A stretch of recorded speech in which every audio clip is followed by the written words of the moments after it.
Hello everyone, this is Dandy Dragon and I am back after a long hiatus. And I apologize for that. It has been a chaotic time for the Dandy. And to get us back into the swing of things, we have a 2v2v2v2, aka a teams free-for-all from Xerinium. And Xerinium has decided to join us today. Xerinium, for those who have not seen you in your previous cast, would you like to introduce yourself?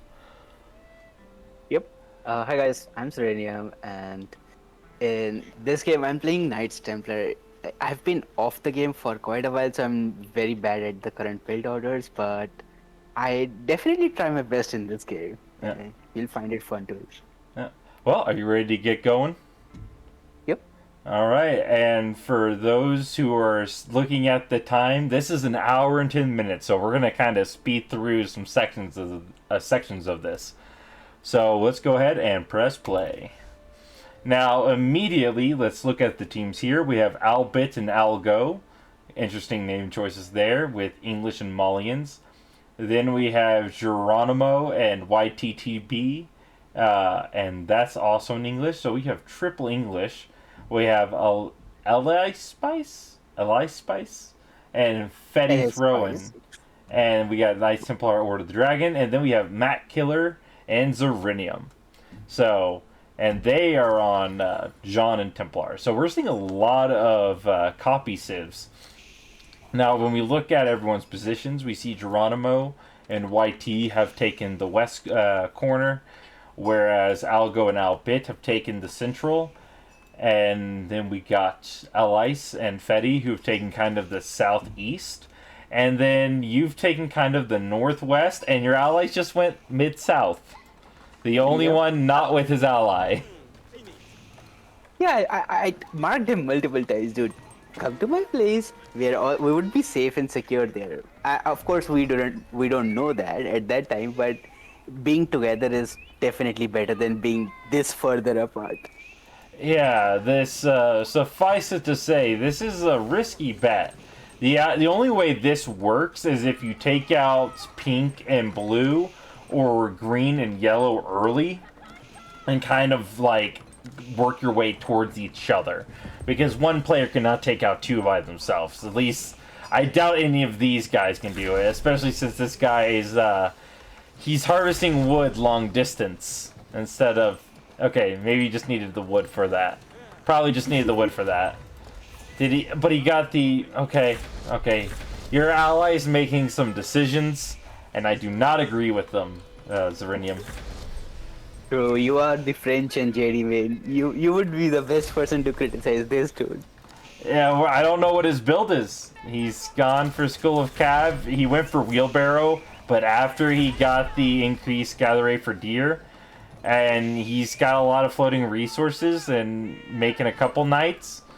But what's he gonna do? Raid? He can't raid 2v1. So he's making decisions. He should really just try to boom up, and that way he's more survivable. I like what you're doing. You're getting some TCs out there. You got Yep. or triple TC going on here. Yeah, in the I north. decided to boom up here. I was like, I cannot depend on him. I just need to play my own game, I guess. Yeah. Yeah. Yeah, you can't help him well enough. You might as well just try to gather as many resources for the long haul. We do see green and yellow are walling off the west corner, which is pretty smart. Just kind of gain a general level of control of the map.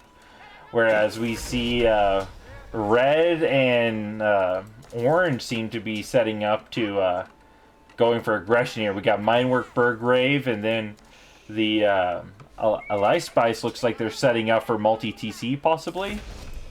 Nope, early Fortress. Okay. So they're Yep. kind of getting some defense there, a little bit of aggression ability. Ooh, but that sucks for Elice Spice. The sacred sites are all opposite of blue and pink. Yep, it sucks for me as well. Yes, the Knights Templar. The north one you can kind of get to, but he's going to be able to see you going for it. Yes. I like how Teal has just built two town center and a bunch of towers to defend himself rather than trying out something better. Like moving out of that area. Yeah, I don't mind the 2TC. If anything, that's like a smart choice. And I like he's going for this like early wall. If he's putting a gate on that to put archers on, that makes sense. But he's going against Castle Burgrave from OTD. That's going to be rough. Like, he would have been better off just aging up or getting military out instead of making all these towers. Yep. That's so much idle time. So much wood wasted. Yeah, and those knights are instantly going down to the castle spears. Ooh, that is rough for Teal. And in the central north, you will see sofas denying my pilgrims. Yeah, oh gosh, this is a rough start for both of you. Right now, I think the best off is green and yellow. They have some. They're both English. They're both being left alone. They have like the TC landmark. One's on basically the equivalent of 4 TC. They're just booming up, and we see Teal is just getting whacked. Multi-tower TC does not matter against that many rams and that many spears. Ooh, and Pink goes in for the snipe. Oh, that sucks.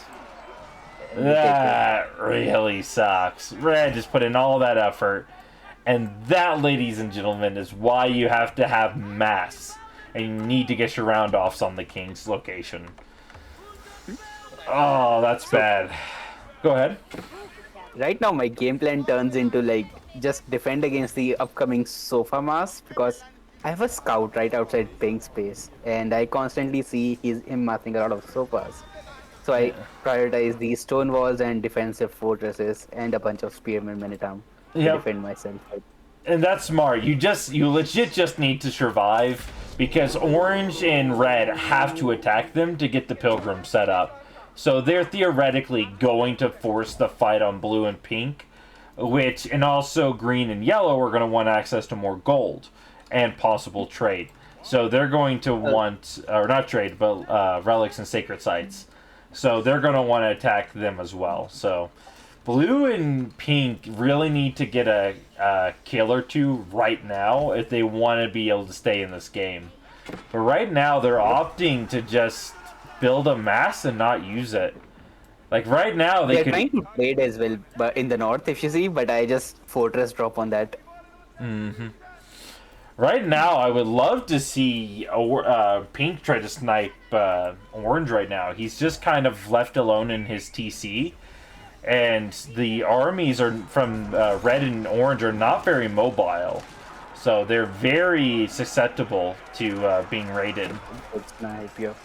Ooh, and we see the armies of Pink just annihilate the armies of Red and Orange. That sucks. Though we see a push from you towards them. Oh yeah, I was just trying to like poke them just enough so that they don't all in anybody else, and it just buys me enough time to get myself settled. Yep, that makes sense. You really want to like try to force everyone on them and keep them weak because they are so raidable right now, and everyone's going to want those center resources. So if you can keep them soft for everybody else, well then they're going to be in a weaker position.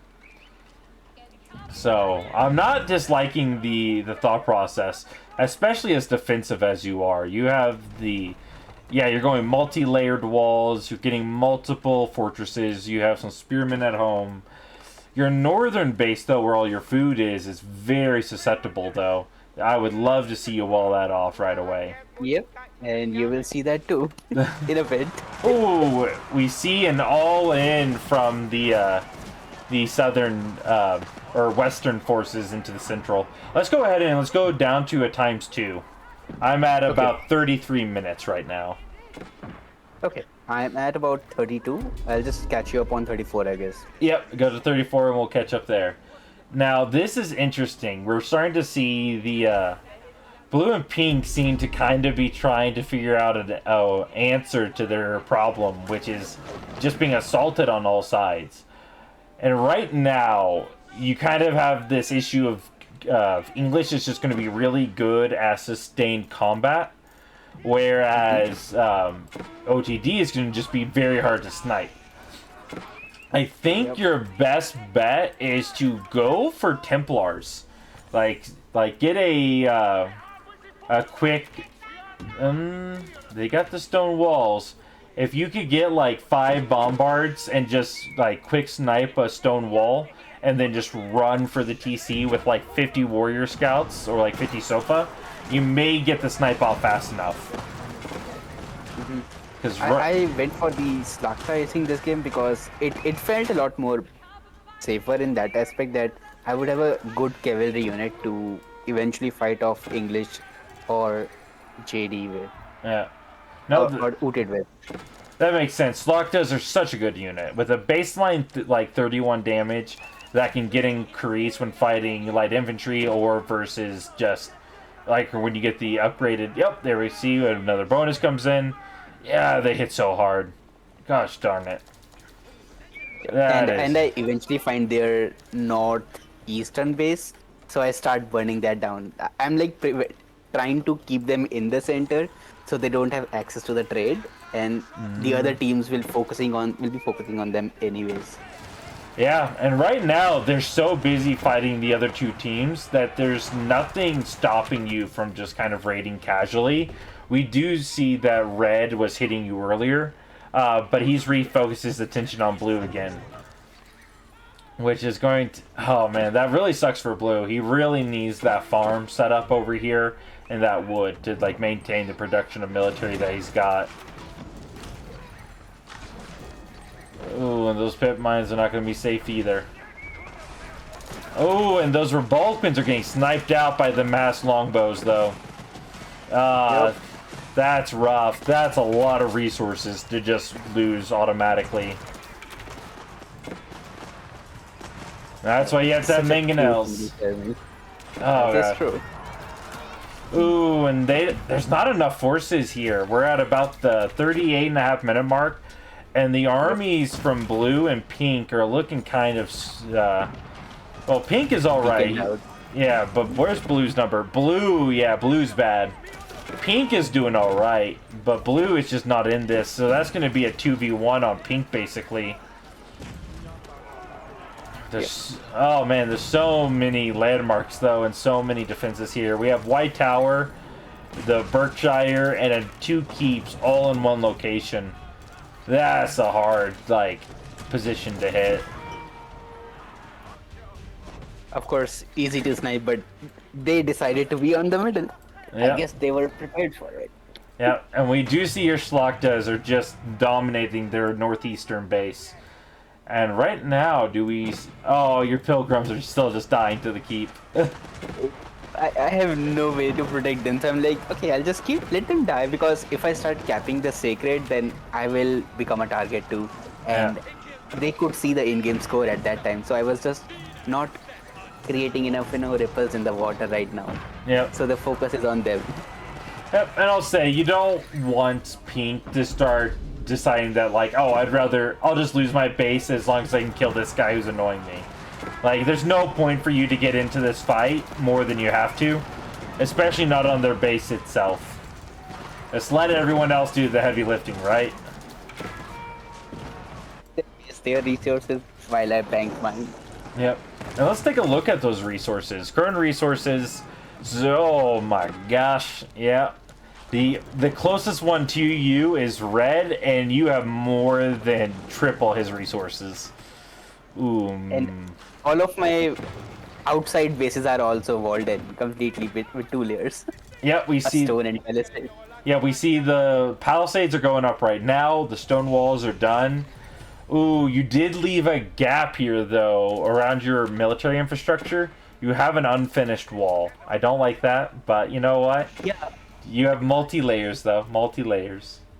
It actually, like, helps me out later on, because it's like an opening where if you click on the building, then your troops automatically navigate around the wall instead of breaking the wall. Fair enough, fair enough. I do see that the middle is just about done. Everyone's desperately trying to defend themselves, and that's a king going down. Pink is trying to find a way to survive here. And he's sniped out trying to get into a tower.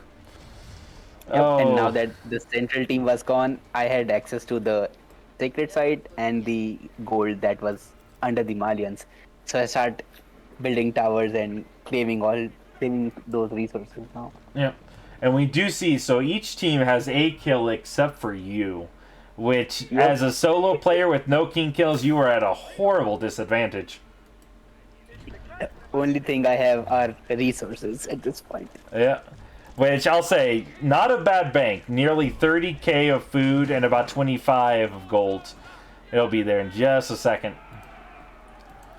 Man, this is a rough one, because you don't have a good answer. You have double English and then Knights Templar or the Dragon.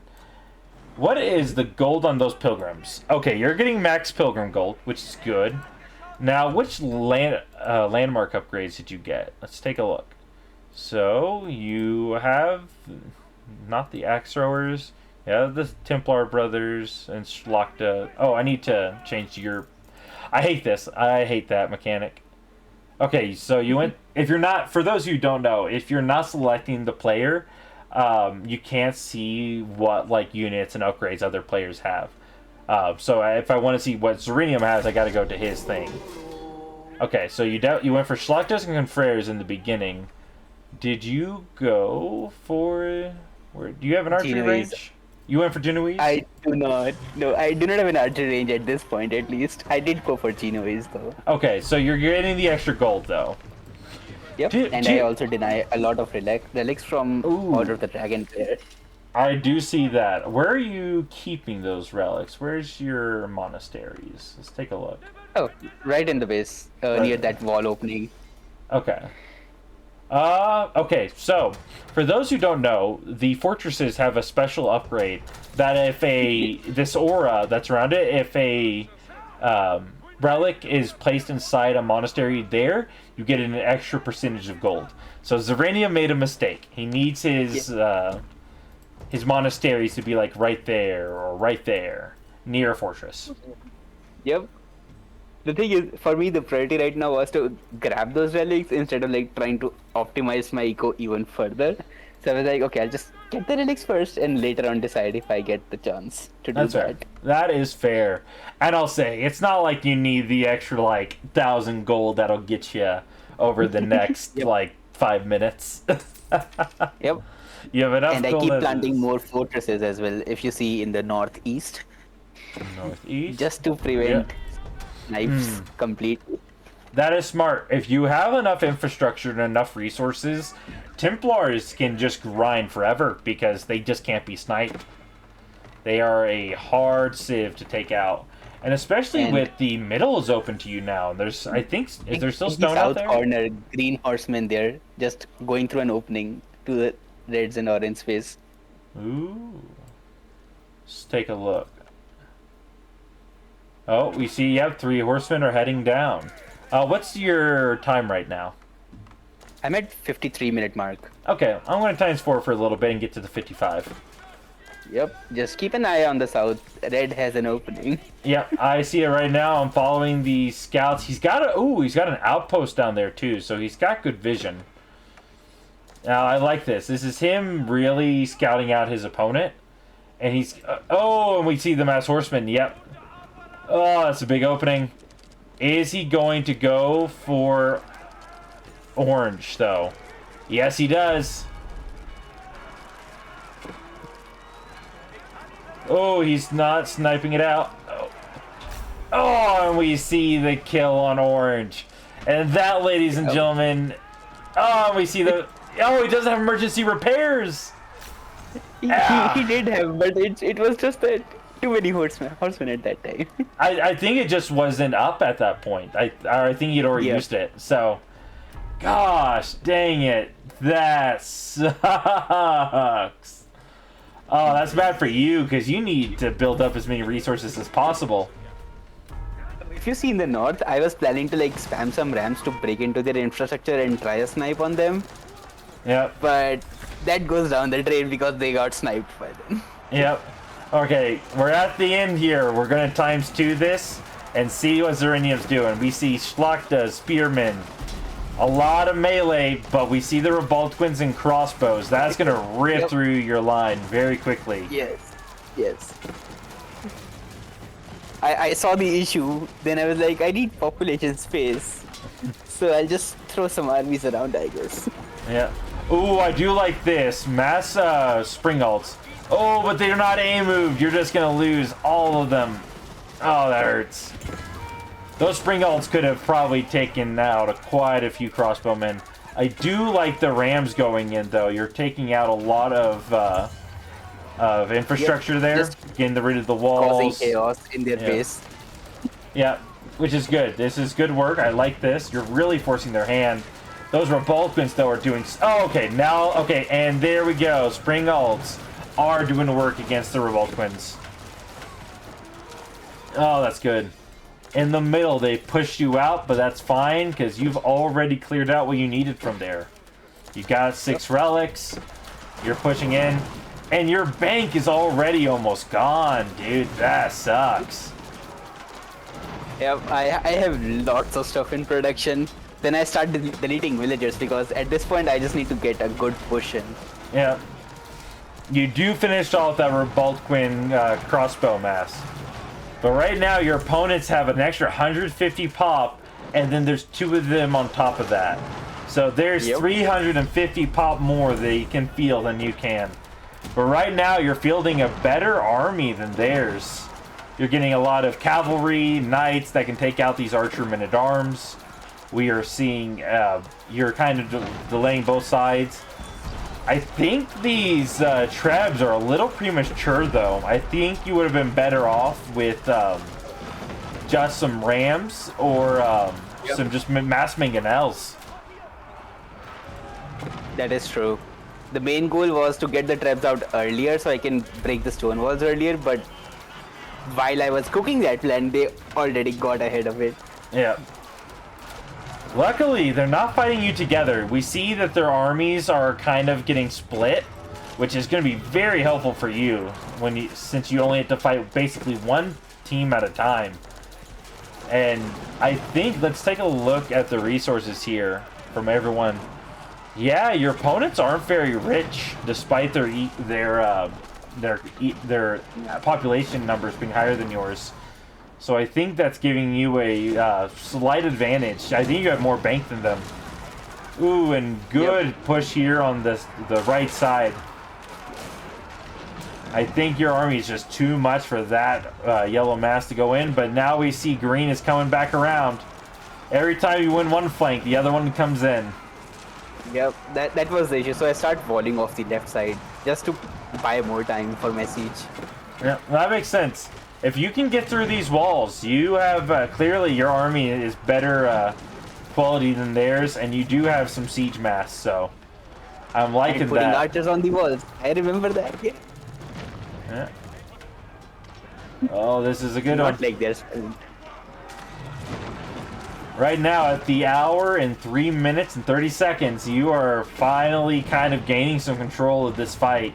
We see a hand cannoneer mass, but you're getting that wall in. So we're going to speed up just a little bit here. Oh, yep, and archers. My main goal is to get the army in so I can snipe the king, and my trebs do get the perk. Yeah, we do see the break on the wall. If you can get rid of that wood wall just to have slightly better pathing, that's going to give you a really nice route. And we do see that green has decided to come for you instead at your base. I don't think that's a good play from him. That's 25 knights. 25 knights could win the fight over here, actually. Yep, and this is why we have multiple layers of walls, guys. Yep. Yeah, he's getting really awkward pathing. He is cutting off some reinforcements, but not enough. We see the Berkshire has gone down and the king has gone out. But he can't stop the Treb mass right now, which is good. At least not well enough. Oh, and the mass Revoltquins come out. Oh, that's a really nice siege blob for him. Oh, but mass range. Those Revoltquins will go down fast. He's not protecting them properly. Always mangonels in the front. A-moving. Yeah, what else do you need to do? Just A-move forward and then just target down the TC or the Berkshire with the Trebs and make sure that they are protected. That's about all you have to do. We don't see an A move from green, and we're just rallied, so he's just losing all his men-at-arms.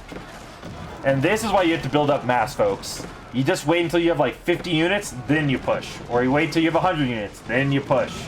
Because if you're going against an army much larger than your own, you're just going to get whittled down slowly but surely. Yep. We do see... And I start getting some knights in to yellow space so I can try sniping king again. Yep. We do see the Berkshires back up, but their armies are gone. Just, man, those Genoese just hit so hard. So do the Schlachtas. You got the elite men-at-arms. And that's a Berkshire down, leaving just the king and the TC. He's going to have to garrison up. The Vils were going to start getting sniped out. Ooh, he should run. He needs to run the king. He needs to have done that sooner. He's not going to be able to escape now. There's no military to protect it. And that king is just going to go down instantly, leaving only the green king behind in the Berkshire. Man, that sucks. And this allows me to like recollect all my mass army again, so I can start pushing green now. Yep. And he doesn't, I don't think he has the resources and the military and the infrastructure to fight you. No, he'll just give up right then and there. Yep. He does have the population advantage, but not the resources. Yeah, resources just winning out on that fight. Everyone else was fighting constantly, going for fights, going for snipes. And you were just kind of allowed free reign to bank up near about half your maximum resource count. So, good on you, Xerinium, winning a freaking, like, Team FFA without a teammate. Yep. It does happen from time to time. Yep.